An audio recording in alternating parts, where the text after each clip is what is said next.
Two people who once loved each other, lost each other, lived entire lifetimes apart, and then somehow found their way back. The kind of story people want to believe in. Proof that timing is everything. Proof that real love never fades. That's exactly what Ben Affleck and Jennifer Lopez represented when they reunited. But fast forward to 2025, and that story didn't end the way anyone expected. No explosive scandal. No shocking betrayal. No messy courtroom drama played out in public. Instead, it ended quietly. Almost uncomfortably ordinary. And that's what made people talk. Because when a love story that iconic falls apart without a clear villain, the questions only get louder. What really happened behind the red carpets? How do two of the most famous people on the planet struggle with something so many of us recognize?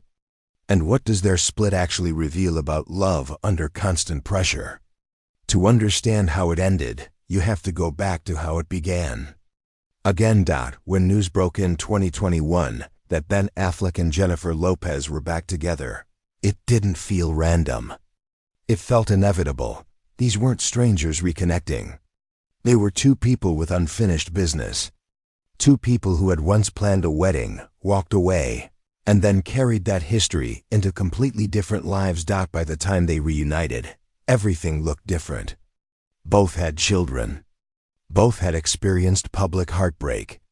Both had reached stages in life where the noise mattered less. At least on the surface. Fans didn't just see a reunion. They saw redemption. Social media exploded with nostalgia. Paparazzi photos felt cinematic. Every appearance looked like confirmation that this time was different. More mature. More grounded.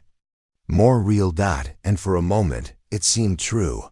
But what made the reunion so powerful also made it fragile. Because expectations were no longer reasonable. They were legendary. And legends come with weight. By the time Ben and Jennifer married in July 2022, their relationship had stopped being private entirely. Every smile was analyzed. Every body language shift turned into a headline. Every public absence sparked rumors, before anyone involved could even process what they were feeling.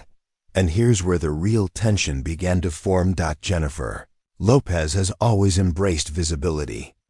Her career thrives on openness, storytelling, and emotional connection with the public.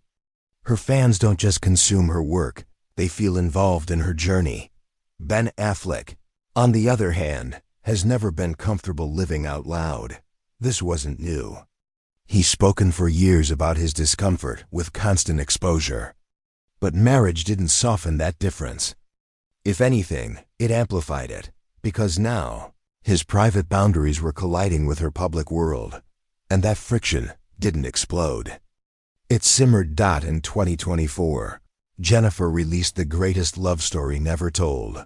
On the surface, it was a celebration, a reflection, a romantic narrative about finding your way back to the person you never forgot. Ben participated. He showed up. He supported her. But viewers noticed something else. There was hesitation. A visible discomfort when it came to making their relationship part of a public storyline. Not anger. Not resentment.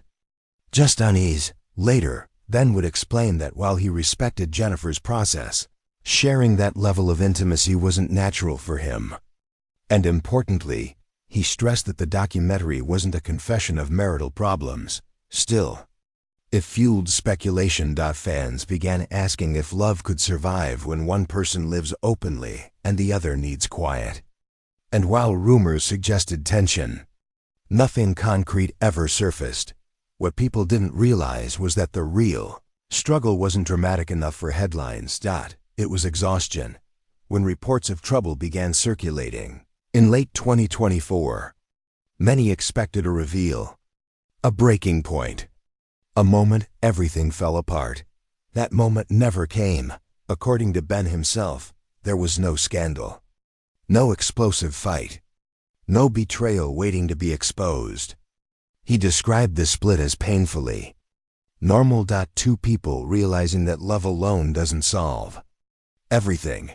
He later compared talking about the details to airing out a couple's therapy session, deeply personal, uncomfortable, and not meant for public consumption. And that explanation frustrated some fans, because people wanted a reason big enough to justify the ending of something so iconic.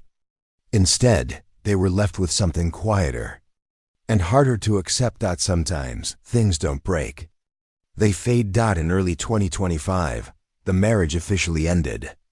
The divorce was finalized in February. No public attacks followed. No messy statements. Just a shared insistence on respect. Ben went on record emphasizing that there was no bad blood. He pushed back against the narrative that personality differences caused some dramatic fracture. Instead, he framed it as two people navigating an incredibly complicated situation under extraordinary pressure. At the same time, he made something else clear. Privacy wasn't negotiable. And in a culture that demands explanations, that boundary became a story of its own. Jennifer Lopez didn't hide the emotional impact. She described the divorce as a moment where her entire world exploded. Not in a sensational way, but in a deeply personal one. And yet, she didn't frame it as failure. She spoke about rediscovering independence, about learning that joy doesn't require partnership, about standing fully on her own again. It wasn't bitterness. It was clarity. Reports suggested that this period forced her to recenter, not around a relationship, but around herself. And for someone who has lived so much of her life publicly, that shift mattered. Still, fans noticed the contrast. Two people healing in different ways. One stepping forward loudly, one stepping back quietly, neither wrong, just different. Professionally, Ben Affleck emerged. In 2025, The Accountant 2 marked a return to the spotlight on his terms. A project not tied to a shared narrative, not framed by relationship headlines. During press appearances, he spoke candidly, not about Jennifer, but about relationships in general, about how difficult dating can be, about the awkwardness of starting over, about how no one really has it figured out, no matter how famous they are. That honesty landed differently after the divorce, because suddenly, he wasn't a symbol of a fallen fairy tale. He was just another person navigating something universal. At the same time, he emphasized stability where it mattered most: his children, his co-parenting relationship with Jennifer Garner, a sense of grounding outside of romance. Reports claimed he's been casually dating, but nothing serious or confirmed.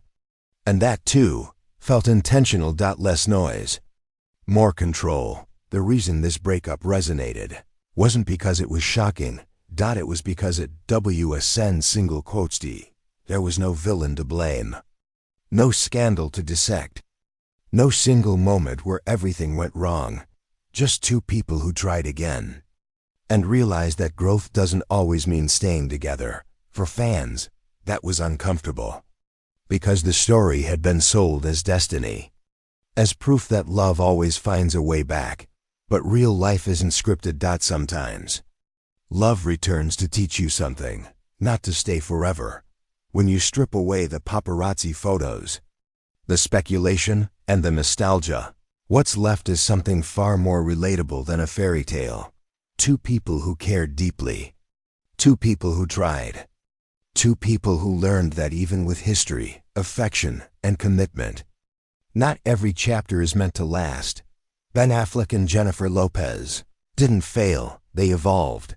And maybe that's the part we don't talk about enough. That endings don't always mean something went wrong. Sometimes they just mean the story changed. So now the question shifts.